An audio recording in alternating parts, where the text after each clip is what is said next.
আমি স্নান করতে গেছি, এসে দেখি এখানে এই অবস্থা, দুধের প্যাকেট কাটা, ওদিকে একটা ব্যানানার অর্ধেক ছাড়িয়ে খেয়েছে ও, আর তার অর্ধেক দিয়েছে মিল্কশেক বানিয়েছে। রান্নাঘরে বিস্কুট গুঁড়ো করেছে, আমি শুনতে পাচ্ছিলাম অবশ্য বাথরুম থেকে। এবার এটাকে একটু খেয়ে দেখি কেমন হয়েছে, আমার জন্য এত কষ্ট করে যখন বানালো।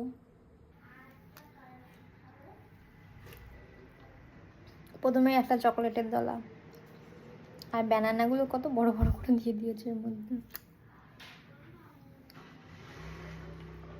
আমার জন্য বানিয়েছে, এই অনেক, বানানোর লোক খুব কম আছে। ভরে ভরে চকলেট দিয়েছে এর মধ্যে, মোটে আমি চকলেট খাই না, এই দেখো বানিয়ে দিয়েছে এই কত, তাই না? টেস্টি হয়েছে, কিন্তু চকলেট আমি খাই না তো, ভালো লাগছে না খেতে। না খাবে?